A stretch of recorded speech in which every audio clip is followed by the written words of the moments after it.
Hello everyone, this is Vindhyavashini and welcome to True Echo Classes. I hope you all will be fine. And this is the second lecture of chapter 10 Electricity, and today we have the topics electric field, electric potential difference, electric potential. Okay, so let's start. Electric field, a region around a charged particle in which a electrostatic force of attraction or repulsion can be experienced by another charged particle.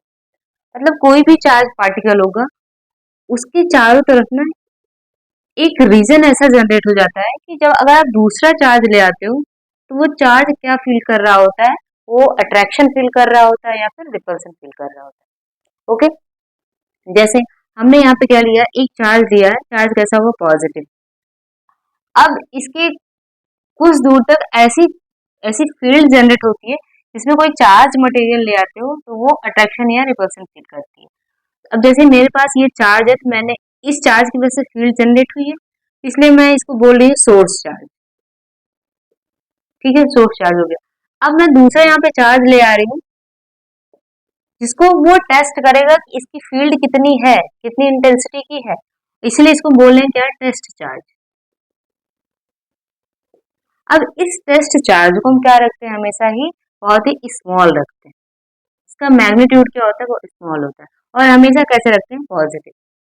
मतलब जिस charge की वजह से field generate हुई है वो field है कितनी इंटेंसिटी की, अगर उसको टेस्ट करना हुआ एक चार्ज दूसरा हम ले आएंगे, उस चार्ज को बोलते हैं टेस्ट चार्ज, और उसका हमेशा मैग्नीट्यूड स्मॉल रखते हैं और पॉजिटिव रखते हैं। ठीक है, पॉजिटिव चार्ज रहते हैं। तो मैग्नीट्यूड स्मॉल रखने का क्या सेंस हुआ यहाँ पे कि इसकी वजह से फील्ड जनरेट हुई है सोर्स की वजह से, और अगर हम दूसरे चार्ज के भी मैग्नीट्यूड ज्यादा कर देंगे तो उसकी वजह से भी फील्ड जनरेट होगी, और एक दूसरे की फील्ड फिर क्या करेंगे, एक दूसरे को अफेक्ट करेंगे। तो रियल में इसकी फील्ड कितनी है, एक्चुअल में फील्ड इसकी कितनी है, वो हम इसमें ये एक्सपीरियंस नहीं कर पाएगा। इसीलिए हम इसकी मैग्नीट्यूड को क्या रखते हैं, स्मॉल रखते हैं, ताकि इसकी वजह से जो फील्ड जनरेट भी हो रही होगी वो बहुत नेग्लिजिबल होगी, इसको नेग्लेक्ट कर सकते हैं। तो इसकी इसकी फील्ड इंटेंसिटी को ये फील कर सके, इसके फोर्स को ये फील कर सके, अगर हमें टेस्ट करना हो कितनी इंटेंसिटी का है तो। ठीक है, इसलिए हम स्मॉल रखते हैं। और पॉजिटिव लेने का मतलब है, यहाँ पे पोटेंशियल की बात करेंगे तो आपको समझ आएगा। पॉजिटिव का मतलब यहाँ पे कि पोटेंशियल ज्यादा होना, हाई पोटेंशियल। नेगेटिव का मतलब है कि पोटेंशियल लो होना। तो ऑलरेडी इसका मैग्नीट्यूड हम स्मॉल रख रहे हैं, अगर हम नेगेटिव पोटेंशियल भी ले लेंगे तो ये फील्ड को, जो फील्ड है उसको एक्सपीरियंस नहीं कर पाएगा, इसीलिए हम क्या करते हैं, इसको पॉजिटिव लेते हैं, पॉजिटिव लेते हैं और स्मॉल लेते हैं। ओके, पहले इसको समझने के पहले हम क्या करते हैं, एग्जाम्पल पहले देखते हैं। ठीक है, अब जैसे यहाँ पर एक एक हमने सरफेस बना दिया, चलो एच हाइट पे हमने एक सरफेस ऐसा बनाया, और सरफेस ऐसे इंक्लाइन प्लेन कुछ ऐसा बना दिया। ठीक है, अब यहाँ पे हम क्या रख रहे हैं, हम एक बॉल रख रहे हैं। ठीक है, अब बॉल क्या करेगी, इस इंक्लाइन प्लेन से होते हुए क्या करें, नीचे जाएगी। ठीक है, अब नीचे जाने के बाद अब क्या कर रहे हैं कि क्या ये अपने आप से फिर ऊपर आएगी, नहीं, तो इसको हम क्या करेंगे, हम ले आके फिर यहाँ पे ऊपर रखेंगे, ऐसा होगा। मतलब यहाँ से तो हमें कुछ करना नहीं पड़ा, बॉल अपने आप स्लाइड होके नीचे आ गई, लेकिन फिर ऊपर ले जाना होगा तो हमें इस बॉल को ऊपर रखना होगा। तो अभी आप देखो कि डाउनवर्ड डायरेक्शन में क्या लग रहा है, ग्रेविटेशनल फोर्स लग रहा है। ठीक है, अब जैसे ही बॉल को हमने ऊपर रखा तो हम क्या कर रहे हैं, एच हाइट पे ले जा रहे हैं, मतलब हम क्या कर रहे हैं, ग्रेविटेशनल फील्ड डाउनवर्ड लग रही है, उसके अगेंस्ट हम वर्क कर रहे हैं, और वर्क करके एच हाइट पे हम क्या करें, बॉल को रख रहे हैं। तो इसका मतलब अब यहाँ पर पोटेंशियल क्या है, इसका पोटेंशियल, ग्रेविटेशनल पोटेंशियल एनर्जी क्या है, यहाँ पर हाई है, पोटेंशियल यहाँ पे हाई। ठीक है, क्योंकि अगर ग्रेविटेशनल पोटेंशियल एनर्जी की बात करो क्या होता है, mg है, जैसे जैसे हाइट बढ़ेगी वैसे वैसे पोटेंशियल एनर्जी बढ़ेगी। तो इसका मतलब ये वाला रीजन क्या हो गया, वो रीजन हो गया हाई पोटेंशियल रीजन हो गया, और ये रीजन क्या हो गया, लो पोटेंशियल रीजन। हम लो पोटेंशियल रीजन से हाई पोटेंशियल रीजन में ले जाएंगे तो हमें वर्क करना पड़ेगा, लेकिन अगर हम हाई पोटेंशियल रीजन से लो पोटेंशियल रीजन में जा रहे हैं तो कोई वर्क नहीं करना पड़ रहा, अपने आप ये क्या कर रही है, स्लाइड कर जा रही है, अपने आप ऑब्जेक्ट चला जा रहा है। इसको कंटिन्यू करने के लिए हमें क्या करना, यहाँ पर खुद से स्लाइड हो रही है और हम क्या करें, इसको बॉल को खुद यहाँ से ग्राउंड से एच हाइट पर रख रहे हैं, तो हमें वर्क करना पड़ा, और वही वर्क स्टोर हो जा रहा है किस फॉर्म में, पोटेंशियल एनर्जी के फॉर्म में स्टोर हो जा रहा है। ठीक है, तो वैसे ही सेम यहाँ पर आपको समझने वाली बात है, इसके डिफिनेशन पहले क्या वो पढ़ते हैं। The potential energy between 2 points in an electric field या electric circuit is defined as the amount of work done in moving a unit positive charge। वैसे ज्यादातर हम क्या पॉजिटिव चार्ज की बात कर रहे हैं, unit positive charge from one point two another point, मतलब चार्ज को एक पॉइंट से दूसरे पॉइंट पे ले जाने में जो वर्क करना पड़ रहा है वही वर्क डन क्या है, इलेक्ट्रिक पोटेंशियल है। इसी फील्ड में अगर इस चार्ज को हम क्या करें, इसके पास ले आएंगे तो हमें कुछ ना कुछ वर्क करना पड़ेगा, इस फील्ड के अंदर ले आ रहे हैं वर्क करना पड़ा। मान लेते हैं ए और बी पॉइंट है, अब ये फील्ड के अंदर ही है, इस बी पॉइंट से ए पॉइंट की तरफ हम चार्ज को मूव करा रहे हैं और ये भी पॉजिटिव, ये भी, इसको भी हमने पॉजिटिव ले रखा है, तो क्या होगा, एक दूसरे में क्या होगा, रिपल्सन होगा। रिपल्सन के अगेंस्ट हमें वर्क करना पड़ेगा और वही वर्क किस फॉर्म में स्टोर हो जाएगा, पोटेंशियल एनर्जी के फॉर्म में स्टोर हो जाएगा। ठीक है, इसीलिए हम क्या कर रहे हैं कि यहाँ पर इसको डिफाइन किया V A minus V B, means यहाँ पर इससे इसको माइनस करें क्योंकि यहाँ की पोटेंशियल एनर्जी ज्यादा है, क्यों, क्योंकि पॉजिटिव चार्ज के पास है, जितना ज्यादा पॉजिटिव चार्ज पास आएंगे उतना वर्क ज्यादा करना पड़ेगा, ज्यादा वर्क करना पड़ेगा, ज्यादा पोटेंशियल एनर्जी, इसीलिए हम यहाँ से ए के पोटेंशियल से बी को हम क्या करें, माइनस कर रहे हैं, और कहाँ से वर्क कर रहे हैं, बी टू ए कर रहे हैं, work done upon charge, work done upon charge ये क्या हो जाएगा, पोटेंशियल हो जाएगा। मतलब यूनिट चार्ज को एक पॉइंट से दूसरे पॉइंट में मूव कराने में जितने जूल का आप वर्क कर रहे हो वही हमारा क्या है, पोटेंशियल है, इलेक्ट्रिक पोटेंशियल डिफरेंस है। ठीक है, अब यहीं पर सेम यहाँ पे जो ये पॉइंट था, बी पॉइंट कहाँ पे था, इलेक्ट्रिक फील्ड में ही था, हमने क्या कर दिया, दूसरे पॉइंट को एज्यूम कर दिया कि इलेक्ट्रिक फील्ड के कहीं बाहर। अब कहीं बाहर से कहीं, मान लेते हैं स्पेसिफिक पॉइंट कौन सा हो गया हमारा, इंफिनिटी हो गया, इंफिनिटी से इलेक्ट्रिक फील्ड में आप किसी चार्ज को ले आ रहे हो, फिर जो वर्क करना पड़ रहा है वो क्या, इलेक्ट्रिक पोटेंशियल हो गया, सिंपल सा। The amount of work required to move a unit positive charge from a reference point क्या हो गया, इंफिनिटी हो गया, to a specific point in an electric field is called electric potential. वही same है, मतलब वर्क अपॉन चार्ज। अब जैसे यहाँ पर मैं एग्जांपल लेती हूँ, यहाँ पर एक मैंने लगा रखा है बल्ब, ठीक है, अब ये वायर कैसा है, ये कंडक्टर है, ठीक है, कंडक्टिंग वायर है, इसमें बहुत सारे फ्री इलेक्ट्रॉन्स होंगे, तो क्या अभी ये बल्ब ग्लो करेगा, नहीं, क्योंकि इलेक्ट्रिसिटी पास नहीं हो रही, इलेक्ट्रॉन्स हैं पर इलेक्ट्रॉन रैंडम मोशन कर रहे हैं।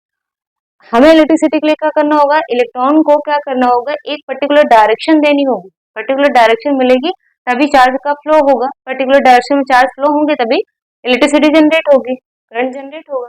तो हमने क्या किया, यहाँ पे कनेक्ट कर दिया, किससे, एक बैटरी से कनेक्ट कर दिया। ठीक है, अब बैटरी का एक टर्मिनल पॉजिटिव होता है, एक टर्मिनल क्या होता है, नेगेटिव होता है, तो जिधर पॉजिटिव है वो क्या करेगा, इलेक्ट्रॉन को अपनी तरफ अट्रैक्ट करेगा। ठीक है, या ऐसा सेंस कर सकते हो, जो पॉजिटिव यहाँ पे चार्ज होंगे उसको क्या करेगा, रिपेल करेगा। ठीक है, और ये क्या कर रहा है, यहाँ से नेगेटिव चार्ज इलेक्ट्रॉन को क्या कर रहा है, रिपेल कर रहा है, तो इलेक्ट्रॉन का चार्ज का मोशन स्टार्ट हो गया। ठीक है, चार्ज का मोशन स्टार्ट हो गया एक पर्टिकुलर डायरेक्शन में, तो अब हम यहाँ पर करंट भी जनरेट हो गई। आगे हम फर्दर वीडियो में करंट की भी बात करेंगे, करंट क्या है। ठीक है, तो जैसे ही चार्ज का मोशन स्टार्ट होता है वैसे करंट जनरेट हो जाती है। अब डायरेक्शन वगैरह की जब हम इलेक्ट्रिक करंट पढ़ेंगे तो हम समझेंगे क्या है।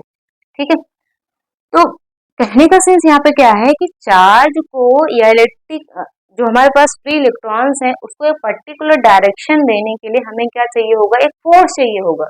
वो फोर्स का काम कौन कर रहा है, ये बैटरी कर रही है, सेल कर रही है, जिसमें एक टर्मिनल क्या है, हाई पोटेंशियल पे है, एक टर्मिनल क्या है, लो पोटेंशियल पे है। मतलब पॉजिटिव चार्ज है, मतलब इलेक्ट्रॉन को अट्रैक्ट कर रहा है, नेगेटिव है, इलेक्ट्रॉन को रिपेल कर रहा है, तो चार्ज का मोशन एक पर्टिकुलर डायरेक्शन में हो गया। ठीक है, अब यहाँ से नेगेटिव चार्ज इसको पुश करेगा और यहाँ पे क्या होगा, ये तो अट्रैक्ट कर लेगा।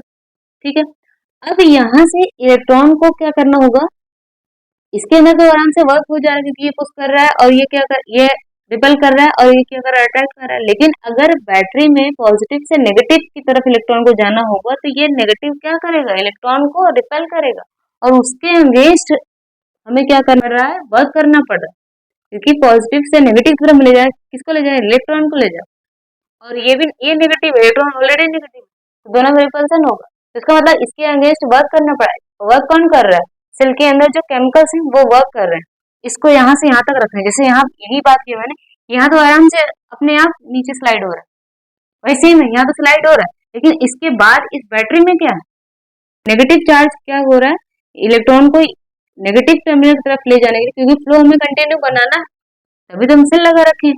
फ्लो कंटिन्यू नहीं होगा तो कोई इलेक्ट्रिसिटी नहीं होगी, तो इसीलिए इसको इस टर्मिनल तक ले जाने के लिए क्या करना पड़ेगा, इसको पुश एक देना पड़ेगा। ठीक है, तो वही वर्क डन किस फॉर्म में स्टोर हो जा रहा है, पोटेंशियल एनर्जी के फॉर्म में स्टोर हो जा रहा है।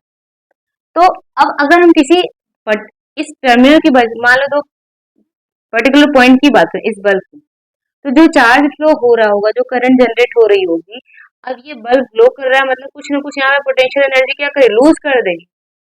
ठीक है, मान लो यहाँ पोटेंशियल हमारा हाई पोटेंशियल है, प्लस है, इधर नेगेटिव है, तो ये पोटेंशियल मान लो 10 वोल्ट का है। इसका भी बात करते हैं कि जो यूनिट क्या है वो इसको किसमें मेजर करते हैं, वोल्ट।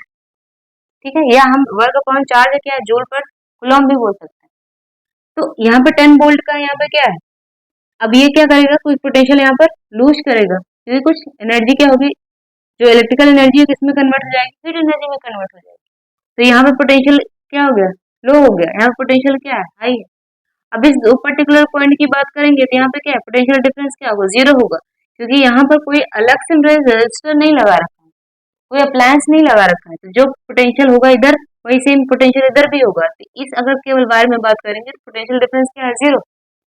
और इस दो पर्टिकुलर की बात करेंगे कि हाई पोटेंशियल पे है, ये लो पोटेंशियल पे।